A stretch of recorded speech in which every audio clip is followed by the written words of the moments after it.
Today's conversation is with Marty Dulworth, a retired police officer from Anderson, Indiana.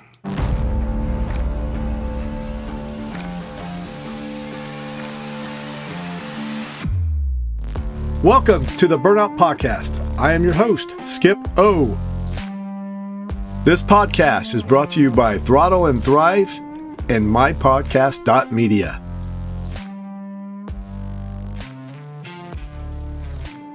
Let me talk to you a little bit more about Throttle and Thrive. It's a treatment facility in California. It's a 6-bed unit for men only, first responders. They have a workout facility. They have a 12-step program that they take people to. And they also specialize in their diets. If they have a special diet they need to cater to, they can do that also.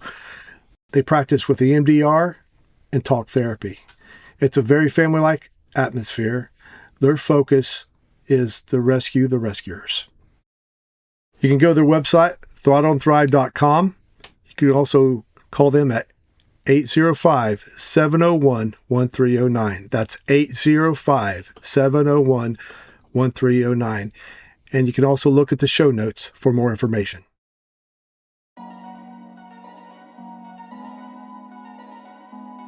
Marty Dulworth has a background as a sergeant in the United States Marine Corps, specializing as an 0331 heavy machine gunner. Transitioning to civilian life, he continued to serve, this time as a vital member of the Anderson Police Department. Over a 20-year career, he spent 8 years on the SWAT team and 13 years as a K-9 handler. After retiring from the police department, he seamlessly transitioned into a new role as a real estate agent with RE/MAX Real Estate Solutions.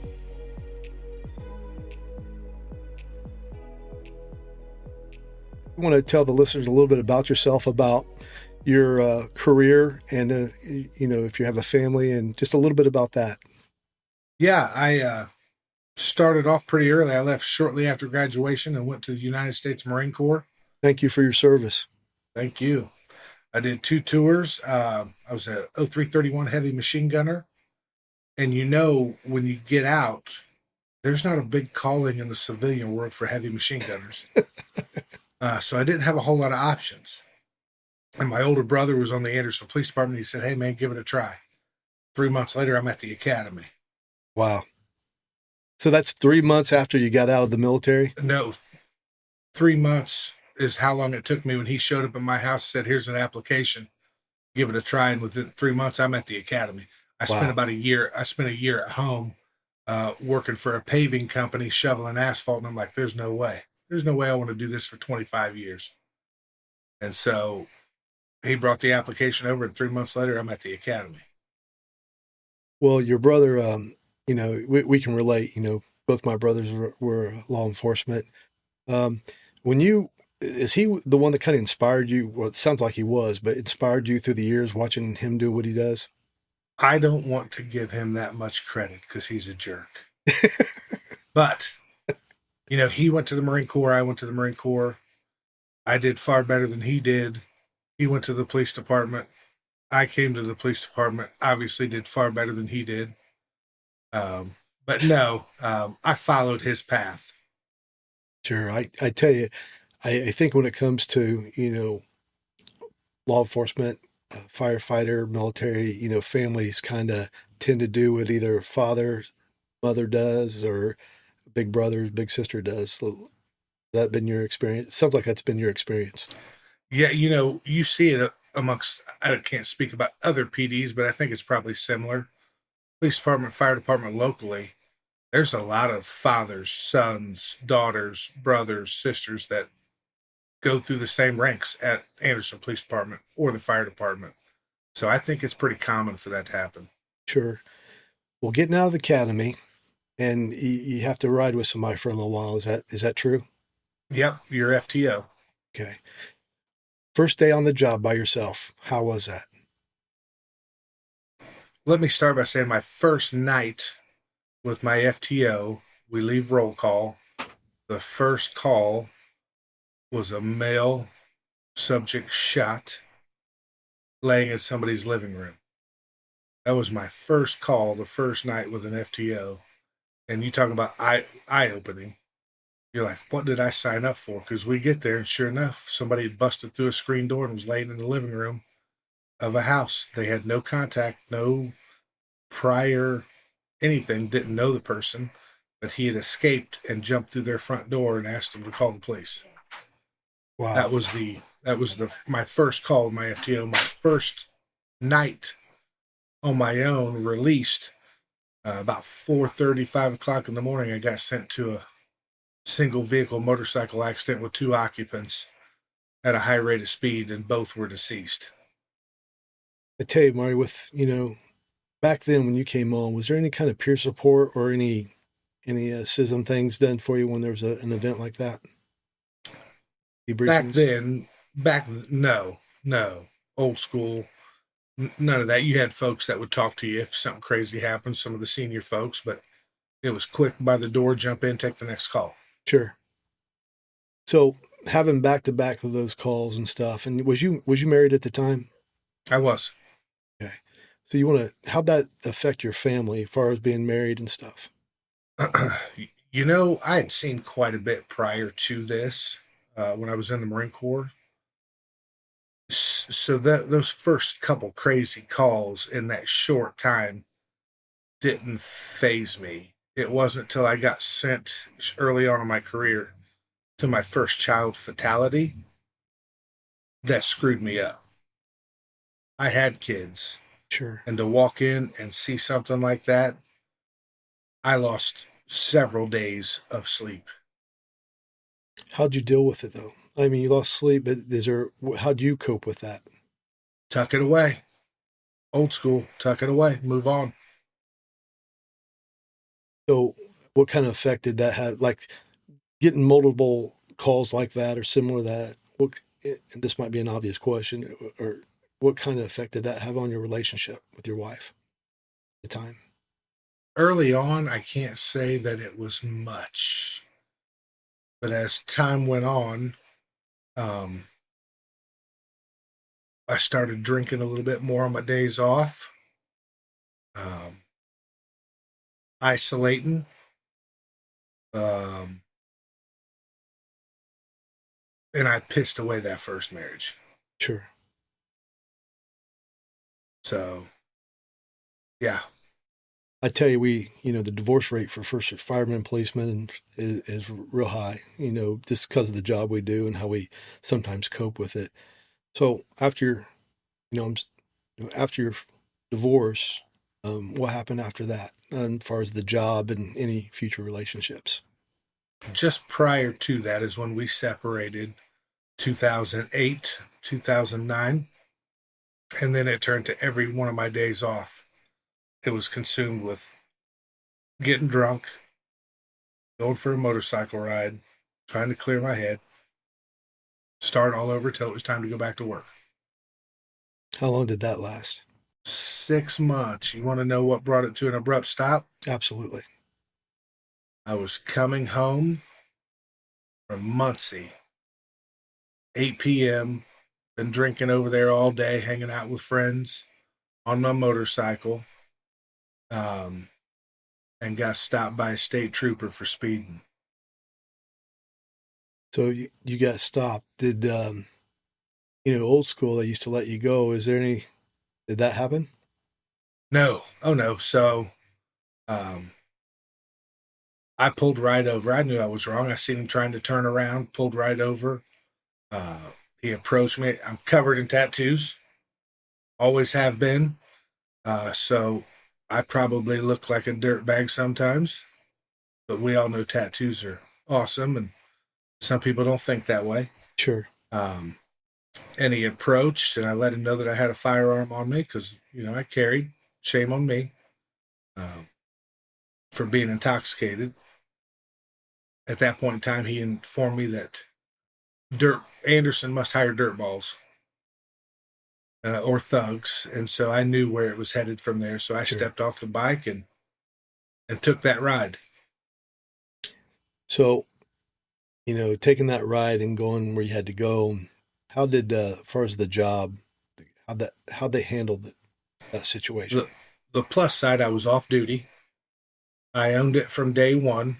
I knew I was wrong. I didn't try to fight it, dispute it. I did wrong. Um, I took the largest suspension in APD history without pay, 60 days. Got kicked off the SWAT team. Um, and on top of all of it, how embarrassing for my family. Sure. Marty, with going through all that, and must have been in the newspaper and different other places, and then you weathered the storm of being off 2 months and coming back on the job after just doing all that. Was there some changes in your life, personal life, that you made? This June will be 15 years, because that was in June of 2009. So this year, June, will be 15 years I've been sober. That's awesome, man. I applaud you for that.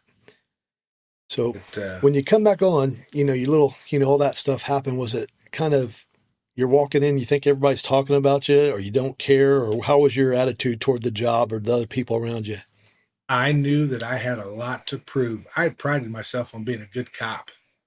I prided myself on coming back in and proving to everyone that I'm the same guy, only sober this time. And I came in with something to prove. And sure, you're going to have those that talk behind your back. It's everywhere. Police, fire, it doesn't matter. I just didn't let it bother me or eat me up because I was going to prove myself. And so I came back in refreshed and ready to go. Now, in those 2 months, did you need to get go see a therapist, any counseling, anything like that? I went just to prove to myself and the other folks that I was taking the steps necessary. So I went in for initial assessment. But I had a great support system. My mom and dad, of course, I was divorced. But my mom and dad stuck by my side. They knew what was going on. And so once I proved to them that I was done, they were there. So I didn't take advantage of any other meetings or groups. I just quit. Sure.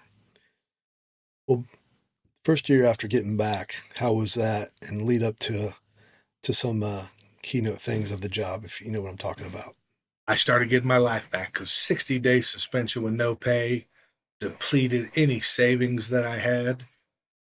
So I was working part-times, overtime, just to get myself back on track. I had 2 teenage kids to take care of. And so I just consumed myself with work, turn one ism into another, right?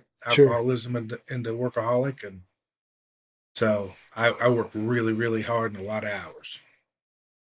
So when you was working all those hours, anybody ever call you out on it? Mom, dad, brother, family, friends, police officers? I had a couple people say, "Hey, you're trading one for the other." And I said, "Well, this one's far better than the other for now." That's true.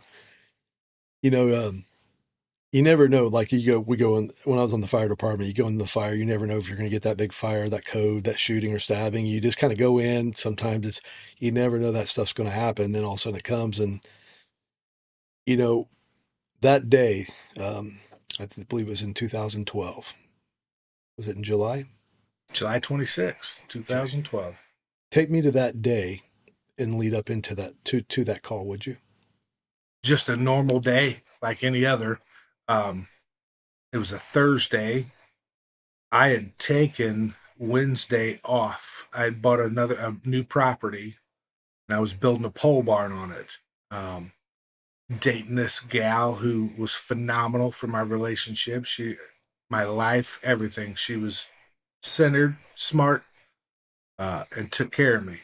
And so I was getting things in order on this pole barn because we were going to set trusses on a Sunday, and you have to have everything done because that's the main part that goes up. So I had been working really hard, took Wednesday off. Thursday, I'm out there kind of cleaning up and checking to make sure everything was still lined up and the concrete had set. And she come walking out to the driveway and she said, "How's it going?" I said, "I may take another vacation day tonight." She goes, "Don't take another vacation day. We haven't even gone anywhere and you've burnt your days. Sure. Let's use vacation days to go somewhere." And I was in a good place. So when I get to the meat of the story, you're going to find out she's the reason I'm shot. Okay. So That's funny. she talked me into going to work that day. And I was walking into the house and my trash man pulled up. And my trash man, great dude. Anytime I set something out there, he took it, didn't gripe about it, didn't complain, but he always listened to the scanner. And he would ask me questions about what K94 had done the week before. I was a K9 handler on nights, so he would talk to me about calls he had heard on the scanner. And he had asked to ride a couple times. And I really wasn't a big fan of riders because I feel like you have to just be like Superman. So they think, oh my gosh, these guys do this every night. And, but because he'd caught me and he'd taken everything I'd ever set out for him, I said, look, bro, if you want to ride tonight, give me a call about 8 o'clock. You can come out for a couple hours. Okay. Thinking he would forget or get busy. And then I went on in the house and took a nap because I had to be in at 9 o'clock. 8:15 when I'm walking out the front door, my phone rings and it's the trash man. He said, I'm ready when you are.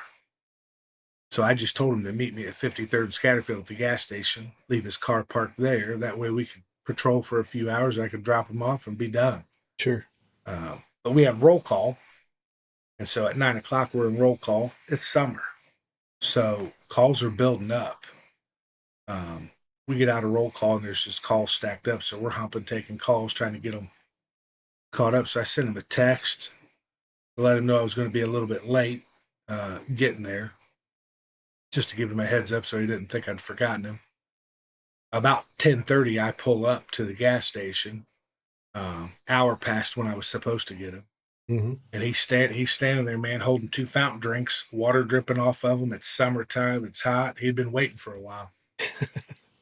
He jumped in the car with a big smile on his face, smelling fresh, ready to rock. And I gave him the same speech that I gave anybody that ever did a ride along.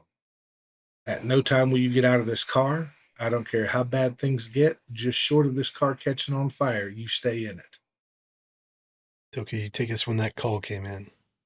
So we were westbound on 53rd Street. The call had come in that nobody wants to hear. There was shots fired over at Pendleton. A Pendleton officer had been shot. We didn't know any other details on it. Just Anderson was going. We had a couple supervisors that had gotten on the radio and said available units head toward Pendleton. And that's what we did. But I was pretty close, man. 53rd and Main's not very far away. So I just hit MLK and went south. Back then, I wasn't like really familiar with the layout of Pendleton. I mean, I knew all the main roads. Sure. So we head that way. And while I'm heading that way, I can see in my rearview mirror red and blue lights from other guys coming. So, Marty, what's going in your mind? You hear an officer's shot. You got this guy sitting next to you, and you're going to this call. What's going through your mind? The guy sitting beside me never crossed my mind. I'd already gave him the ground rules. And during my career, I'd been on 12 years at the time, we had had several shots fired calls that involved officers, and they all ended up okay. And shots fired calls were pretty regular. I can't even tell you, hundreds of those. So on my way there, my only concern and my only thought is we got to find this Pendleton cop, get him to safety. We'll find the bad guy and handle it from there. That does it for the first half of our show today. Let's take just a moment and check in with Melissa for our mental health tip for this week. Hey guys, my name is Melissa, and today I'll be bringing you the mental health tip. Today we're going to focus on a couple of signs and symptoms of first responder burnout. Lately, our past mental health tips have focused on self-care. So I kind of want to dive back into what burnout is, and for those that are not super familiar with it, and to look out for your coworkers if they might be experiencing it but are unaware. So feeling very exhausted is the first one. And I know that sounds simple because we're all tired. We have a life outside of work, and then when we're at work, it can be extremely demanding for that 6, 12, or 24 or 48 hours that we're on the job. And so tired is normal. However, if you are so exhausted that you cannot do what you used to do, you're constantly taking naps at work, you're not as helpful around the house anymore with chores, you don't clean up, as well as you used to. You're not able to perform on the job or, withstand a house fire like you used to be able to. It's time to start looking at, are you working too much? Is life outside of home impacting my work life? Is work impacting my home life because I'm not sleeping at home? These are some things to consider. Another one is complacency. A lot of us, we're real excited, the job's amazing, we get started, and then we slowly start to get desensitized and we become complacent. And by that I mean we're not as ambitious to get certifications, take classes, and things like that.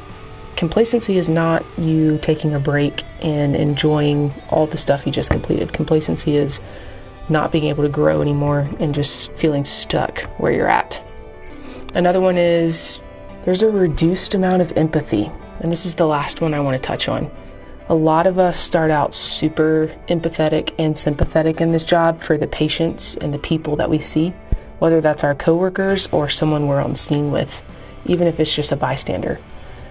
As we continue to have a longevity of this career, we are a little bit different in how we act towards people. And we are all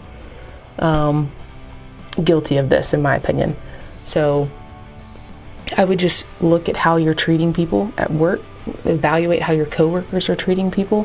For instance, if someone comes into the station every day and absolutely loves bringing in donuts or loves bringing in coffee, loves going to Dunkin' Donuts and getting like croissants, the bacon, egg, and cheese, the donut bites, any of that type of stuff, and all of a sudden that reduces and they're not smiling as much anymore and they're not as talkative and they start isolating, they're probably going to have a reduced sense of empathy towards patients on scene. So these are things you can look for and be aware of as signs and symptoms of burnout start to be more present. All right, thanks guys. Back to you, Skip.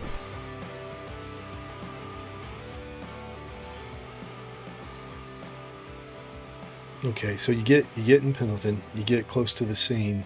Kind of describe that. Wasn't exactly sure where it was, but as I'm coming down Water Street, I see some people out in their yard. I stop. The other units from Anderson pull up behind me. Some people that lived in the area told me that the shots had came from the alley, kind of beside where I had parked. And I've got a K9. That's my partner. I'm going to get him out. He's going to come with me because sure. I would hate to need him and not have him and him be a block away. Yeah. If I don't need him, great. He's right here beside me. We'll just take him back and put him up when we're done. So I get the dog out. The other units from Anderson, great guys that had arrived to back me up. The plan is to start down that alley. But what we didn't know is the bad guy was hiding behind a tree next to a garage 20 feet in that alley. Mm-hmm. And as we start down the alley, there's a lady that had told us that her garage door is open. It's never open. My thought process is the Pendleton cop might be in that garage. At no time did I think the bad guy was hiding in there. I'm focused on finding the Pendleton guy. So as we started down the alley, I heard a horrible noise off to my left. I can't describe what it was. It was just unique. And then it felt like somebody had taken a baseball bat and knocked both my feet out from underneath me. The next thing I know, I'm laying on my back. I can see the sky. Everything just kind of slowed down, tunneled in. And I looked over to my left, and I seen flames coming out of the end of something. Still didn't dawn on me. My dog's jumping all over me. I'm trying to crawl backwards. I knew it wasn't good. I looked down, and my left foot was facing the opposite way, and a lot of blood coming out, so I knew that's not good. And then as I'm crawling backwards, this flame is following me down the alley, and then I feel this horrible pain in my right leg. It still didn't dawn on me till then. I was being shot. So the flame that was following you was coming out of a weapon of the AK-47. Okay. My backup officers that were there one of them returned fire, buying me time to crawl backwards. My dog engaged another backup officer. These dogs don't see uniforms and they can't distinguish. But what we did know is my dog had already taken a round through the chest. Mm. And he was in fight mode for me. So he engaged the first person he came into contact with, and unfortunately, it was one of my backup officers. And he wouldn't listen. He wouldn't come back. I'm trying to crawl. I'm trying to yell for him. Shots are being fired. It was chaos. The most overwhelming chaos I've ever experienced in my life. No training can prepare you for what was taking place. And we trained a lot at APD. Sure. And I had to make the hardest decision I've ever had to make in my life. My dog was biting another officer, not listening, and I had to tell one of the backup officers to shoot him.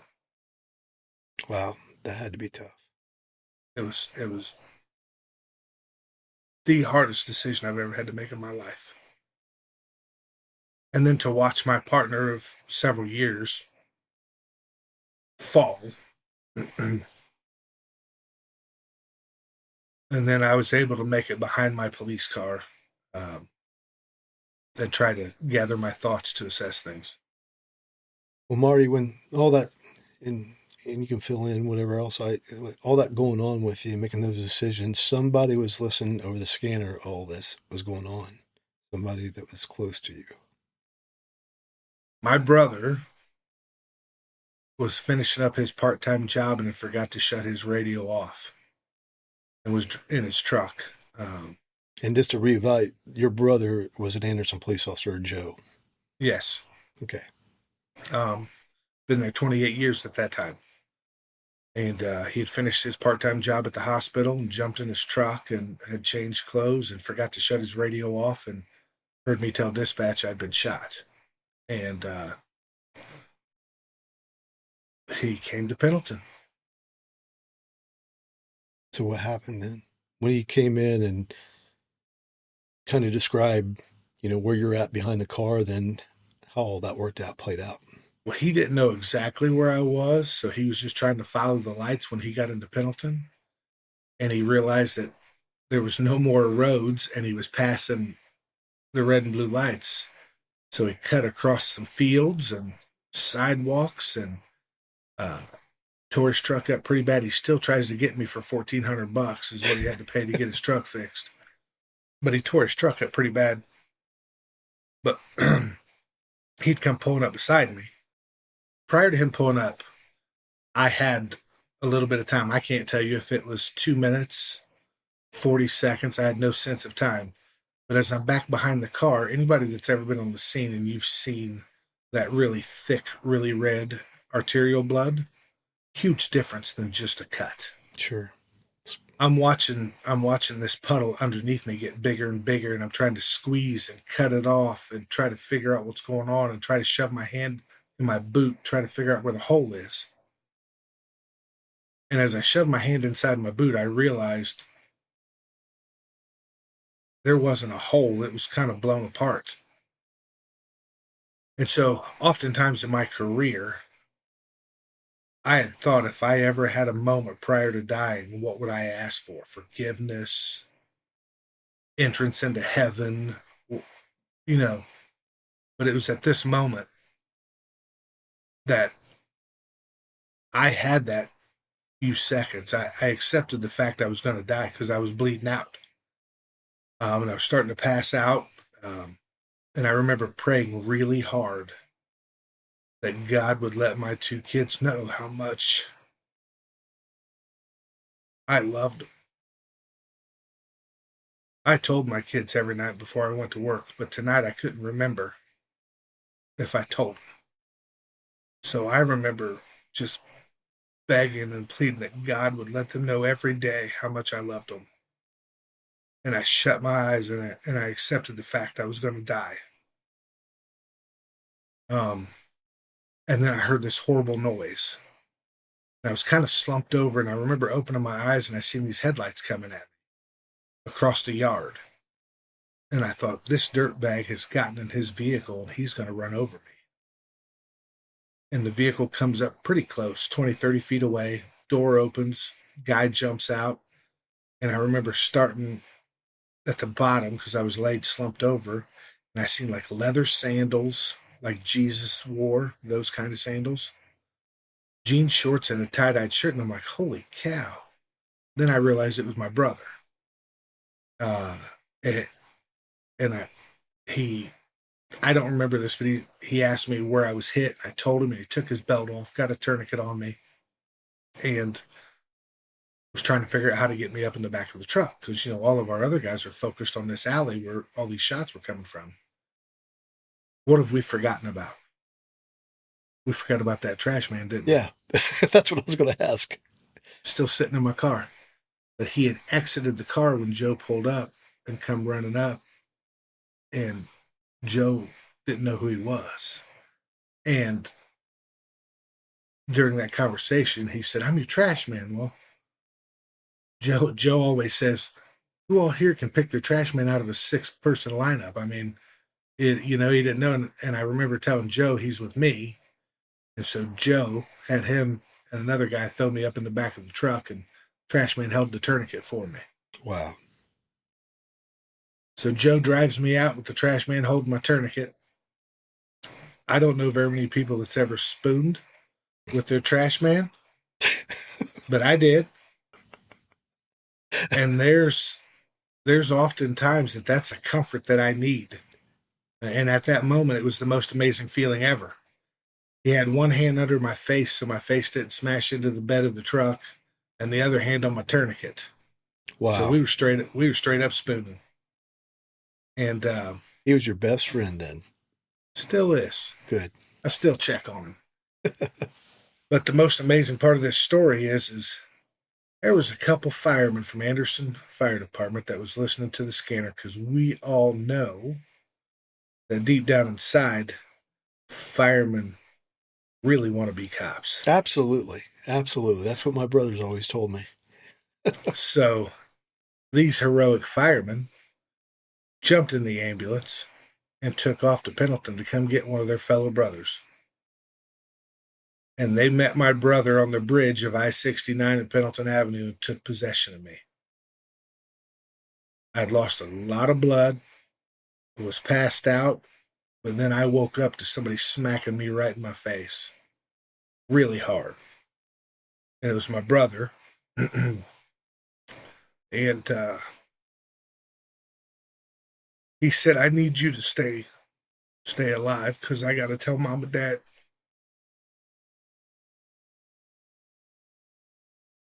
And then he took my sidearm and went back to Pendleton.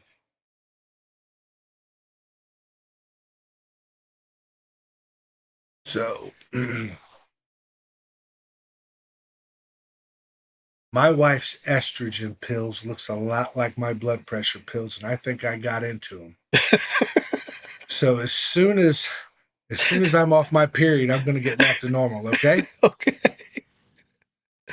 Oh, I tell you, it's funny when we get in those moments of awkwardness, or I do the same thing. We joke about it and stuff, but that's our pop-off relief valve. But yeah. So you're heading to the hospital, and could you want to take it from there? Well, that was my first experience with morphine. And I got that first hot dose, and I remember feeling like I had lifted out of myself and was looking at myself. And those guys did a great job comforting me, talking to me, keeping me awake, got me to the hospital. And they wheeled you into one of those 2 rooms at St. Vincent that you don't want to get wheeled into. Sure. And that's those 2 rooms in the back, the trauma rooms. And surrounded by all nurses and doctors that I knew. How often are we at the hospital? All the time. And I remember them taking such good care of me. And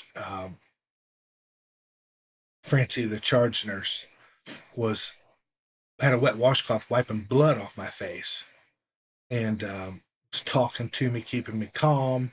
And I remember them started cutting all my clothes off, and they got my boot cut off, and I heard something hit the floor. And I heard one of the nurses or someone say, "Is that a bullet?" And then I heard somebody say, "Yeah, we better collect that for evidence." And then they got my pants cut off, and I heard that I'd done really good at not looking. They hadn't quite got my underwear cut off yet, but I heard the doctor say, "Is that another bullet hole?" And what do you think I did? What? I did what anybody would do. You I looked. Big mistake. Don't look. And I remember laying my head back, and out of all of that, the only thing I was worried about is they were getting ready to cut my underwear off. And all these years I'd been talking so much trash to them nurses that they were about ready to expose the truth and realize I'm not as awesome as I always told them I was.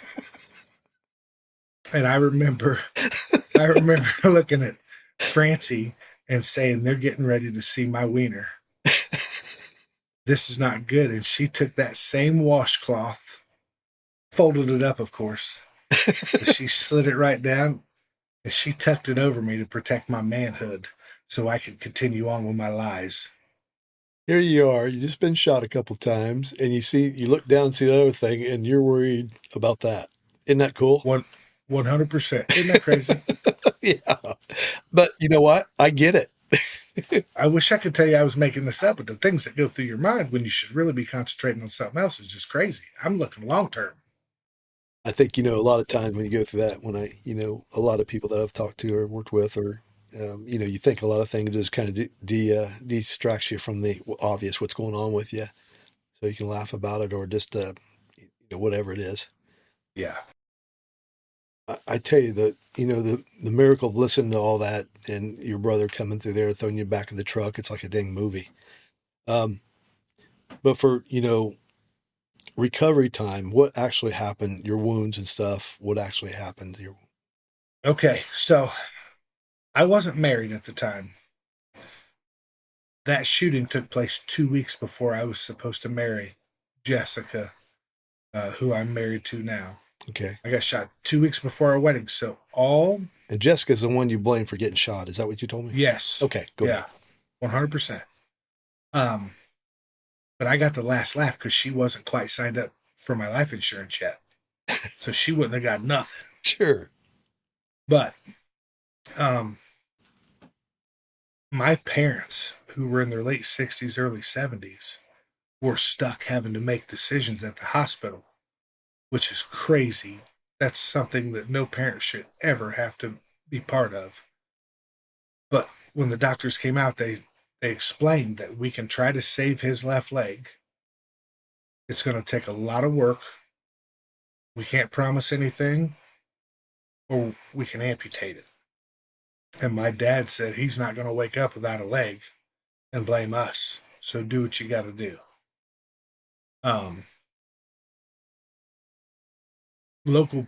The Middletown Police Department caught my Jessica, my soon-to-be wife, and my 2 kids, found out on Facebook I'd been shot 10 minutes after. So they started heading to Anderson to try to figure it out. And a Middletown cop waved them down and escorted them to St. John's. Red and blue lights, quick.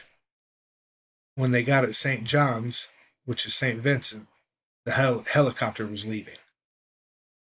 They jumped in with one of the detectives from Anderson Police Department, and he got them down to the St. Vincent and Indy pretty quickly. I was able to see them before they rushed me into surgery.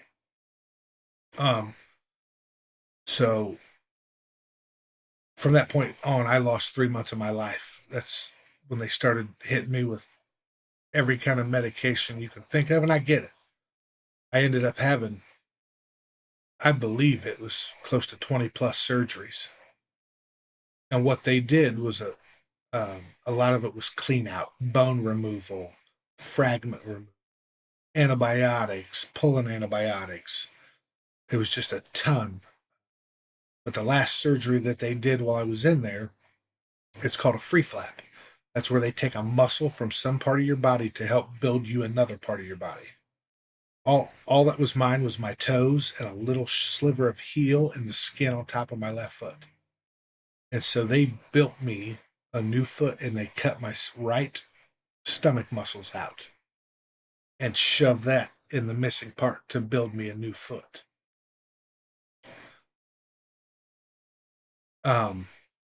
Just after that surgery, the doctors and nurses caught wind that it was our wedding day coming up.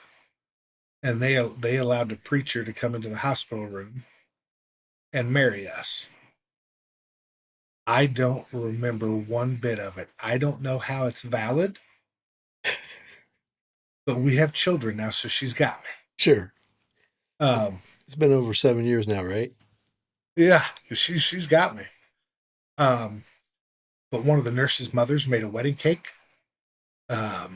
Doctors and the nurses pitched in and had food and finger foods and wedding cake up in one of the waiting rooms for friends and family who attended. That's great. And so we were able to do that and lock it in. But like I said, I don't remember any of it. Well, Marty, winding down now, I know you got a lot more to your story, but what was after you came on the job and you was in a lot of pain, as you said, they have you on a lot of stuff for the pain. What did you finally decide to do? It was so bad. If I was ready for retirement, they said I probably would never return to police work. Well, that's not going to happen. I'm going to go back just to prove a point. During that process of getting built back up, I ruptured my ligaments and tendons from my ankle to my foot they had made. Mm-hmm. And it was just horrible. I finally said, cut it off. I came back to work after 7 months and worked another 3 or 4 before I went to the doctor and said, cut it off. I'm done. September 3rd, my leg was amputated, and I returned to full duty in 3 months and 6 days. Wow. But 2 weeks after they amputated my leg, my wife had done really good. She weaned me off every drug they sent me home. They sent me home on morphine, Dilaudid, Valium. Oh my gosh, some hydrocodone 10s. So she had weaned me off everything but hydrocodone. And I took 3 a day as prescribed because I was hurting so bad. Sure. 2 weeks after my amputation, the pain was gone. I stopped taking everything. For 3 days, I was awake with the shakes, the sweats, sick as a dog. And I called my doctor and I said, what is going on? And he said, you cannot stop. Take one right now. When you come back and see me next week, I'll tell you what we're going to do to get you off of it. It was at that point in time I realized I was addicted. So, man, I hear a lot of people like that. They go in for something on it or something happened and they come off. And like we talked earlier, it could be, how firemen and policemen or how you percept an addict or an alcoholic. They might live under the bridge or in the alley, or they might be the one there. But what's your attitude toward that now? Well, right after I got off the phone and took one, 45 minutes later, I felt like Superman. And that's when I was like, holy cow, I'm addicted. And it goes back to all those years whenever I would deal with someone on the street and they would tell me their sob story of, I used to have a family. I used to own my own business. I used to have a beautiful home, and I thought they were full of it. Mm-hmm. I thought you really had to work hard to get addicted to this crap. And it was at that moment I realized you are probably telling the truth, because I worked hard. I raised my family. I loved my family. I had a home. And now I can't go 3 days. I can't get any rest. And by taking one of these, I felt like Superman again. Holy cow, they're probably telling me the truth. Or majority of them are. Sure. And with that said, you also have to have the mindset that you want to be done. Absolutely. When I went back and seen this doctor and he showed me the program that he had lined out to wean off, I followed it to a T. And within 2 months, month and a half, 2 months, I was off. But every time I lowered my dose, I had a day where I felt like crap. Mm-hmm. Lowered my dose, felt like crap. And I could have easily reached back in that bottle and took an extra one to take the edge off, but I didn't, because mentally I knew where this could take me. Sure. Well, Marty, I tell you, we want to bring you on the second segment because we don't want to let it go from here. Would you mind coming back on here in the second segment? Yeah, we got a lot more to talk about. Yeah, absolutely. Because I know there's some good stuff. So, well, I always ask all the guests, though, there's somebody out there, Marty, it might be midnight. They're in the squad car filling out paperwork from a shooting, or it might be a first responder that's done a code, or somebody in the military that's done a mission and they're back listening to this, and they're having struggles, whether it's depression, whether it's addiction, whatever it is, the darkness is there. You got 30 seconds to tell them something. What are you going to tell them? You're not alone. You have to prepare yourself to be ready to fight that battle. You can get past it. Do not turn. Because any substance you take, when you sober up, that problem is still going to be there. Might even be worse. But the other thing I can say is sometimes it just takes talking to someone who's been there, done that, and had to battle through it. That might get you over that edge. You're not alone. And you can reach me at 765-639-8104. Call me, text me. I don't care if you've never met me in your life. You can call me, and I'll help you walk that journey. There you go. He said, call him. So call him. Make sure it's 2 a.m. That's when he likes to get calls. Phone's on 24/7. Well, Marty, one more thing. When you're going through your struggles, your darkness, you have those days that aren't going too well for you. Is there a slogan, a statement, a verse, or something that kind of resonates in your mind that keeps you going another day? Absolutely. Remember this. Born to die, just not today. That's great. Every one of us here is going to die, but whoever's coming to get us, they better pack a lunch because it's not today. That's awesome, man. Marty, thank you for being on here. And I'd like to remind everybody, too, if you don't call Marty, if you want to get a hold of him, go to burnoutpodcast.org, send us a message, and we'll connect you to Marty. And also, you can go to burnoutpodcast.org on Sunday evenings at 6 p.m. Eastern. And we have a support meeting for peers. And you can go to the Worldwide Peer Support. They do support meetings at 8 p.m. Eastern, Tuesdays, Thursdays, and Sundays. But for now, go home tonight, shut your phone off, shut your scanner off, and get some sleep. Thank you.